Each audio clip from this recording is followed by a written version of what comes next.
Eu concordo com você que com cota social, desde que seja, assim, eu vejo uma coisa mais justa, brancos e negros, entendeu? Mas Social.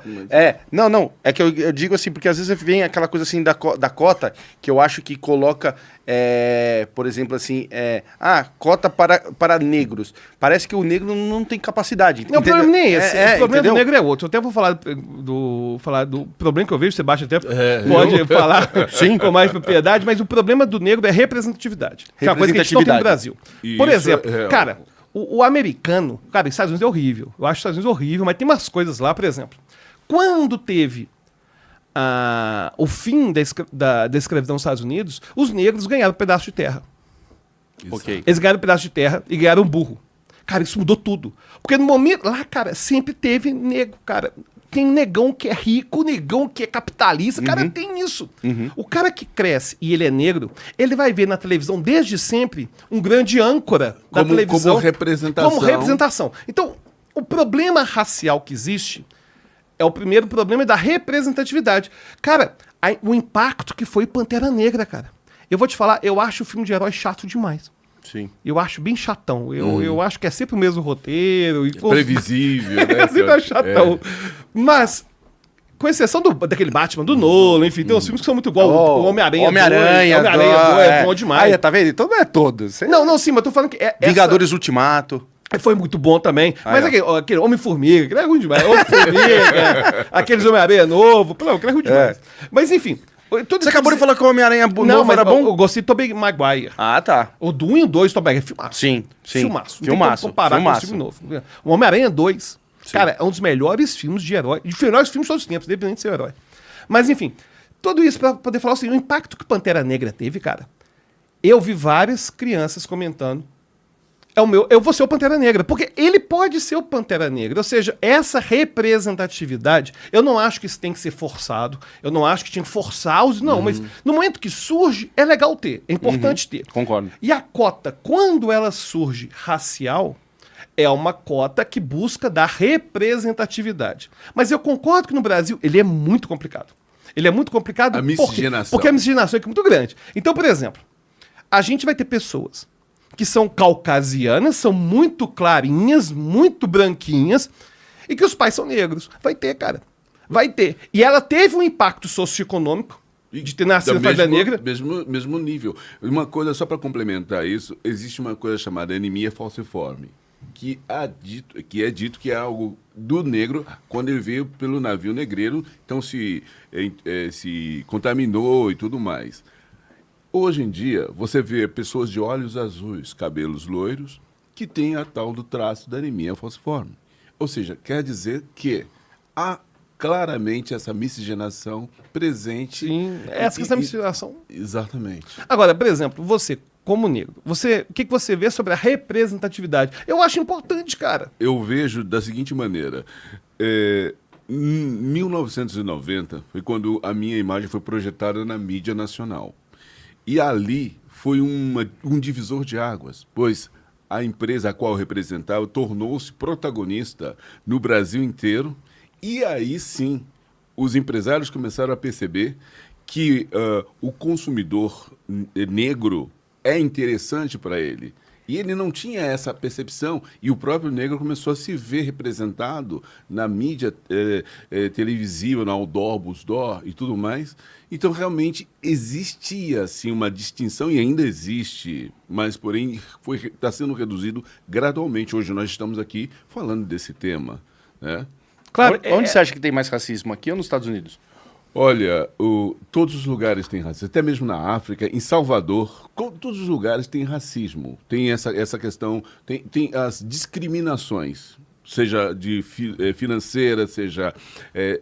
eu digo mais discriminação do que questão racial, sabe? E essa discriminação ela é presente no nível de ignorância da população. Porque à medida que você começa a ampliar as suas conexões e ver que nós respiramos o mesmo ar, e o Covid não nos deixa dizer o contrário, que somos comuns nesse ambiente, então nós temos que repensar a nossa relação entre os nossos pares. Então eu vejo que existe um hiato na questão cultural, né? Aí você me perguntou onde que é maior, se é nos Estados Unidos ou no Brasil. Nos Estados Unidos acontece a afirmação, como ele acabou de nos dizer, que quando ocorreu o rompimento da escravidão, foi dado terras. Aqui não. Aqui, some, se manda, acha seu canto. Muitos negros continuaram trabalhando nos mesmos lugares como escravos. Não tinha opção. Entendeu? Então, assim, a estrutura que foi estabelecida aqui, nós temos ainda essa memória, porque nós sofremos essa consequência até hoje, é diferente da estrutura lá. Então, realmente, a partir dessa base, eu não posso dizer onde é maior, onde é melhor. Ali foi bem estruturado esse rompimento, e aqui não. Eu acho que nos Estados Unidos é mais declarado. Uma coisa que acontece, que eu acho que vai entrar nisso que está me dizendo, tem um conceito na psicologia social que se chama racismo implícito e racismo explícito. O racismo explícito no Brasil caiu muito. Mas não necessariamente o racismo implícito. Por exemplo, a pessoa ela é racista, não gosta de negro e fala assim, não fui com a cara do fulano de tal. Eu achei ele meio metido, sabe? E na verdade, ele está usando de uma forma implícita. E não que você precise gostar de todo negro, não. Estou falando em casos específicos em que isso acontece, a gente chama de racismo implícito.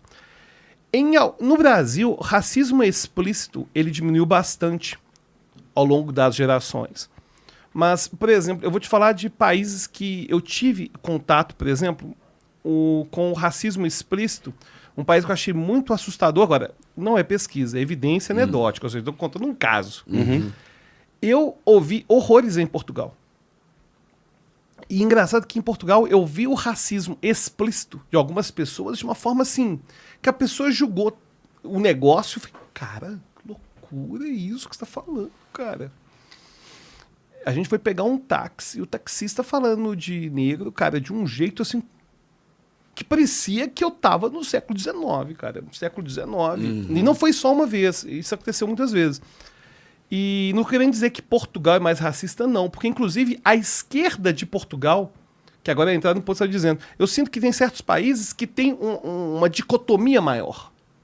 Ou seja, tem os que são mais progressistas e que já incorporaram muito bem isso. Inclusive, quase todos os meus amigos em Portugal são progressistas, são bem de esquerda.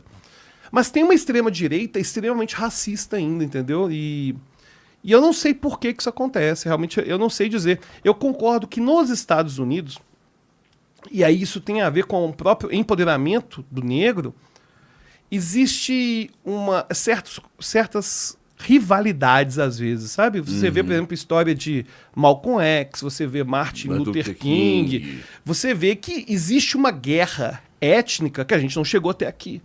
Mas talvez teve essa guerra étnica porque lá os negros se viram como donos de direito. Tinha sua terra, tinha o seu burro, tinha sua condição de se defender e onde viver. Aqui não. Aqui eu acho que não chegou nem a ter isso, entendeu? Eu acho que aqui no Brasil, cara, é comum a gente ver às vezes negros que são racistas, cara. Exatamente. Cara, eu já vi isso. É uma coisa tão esquisita. Mas muito esquisito. Eu tive contato com uma menina que era assim, e ela falando mal de... sua namorada, né? Não era minha namorada, não. Eu tinha ficado com ela, e ela era negra, e ela falando mal de um monte de negro. E eu olhava pra ela e falava, eu não acredito. A gente tava era uma coisa de um ensaio de carnaval, de escola de samba, sabe? E ela metendo o pau. E, tipo assim, eu olhava pra ela, cara, assim, ó, a cor do Sebastião. E assim... E pra mim, era uma coisa...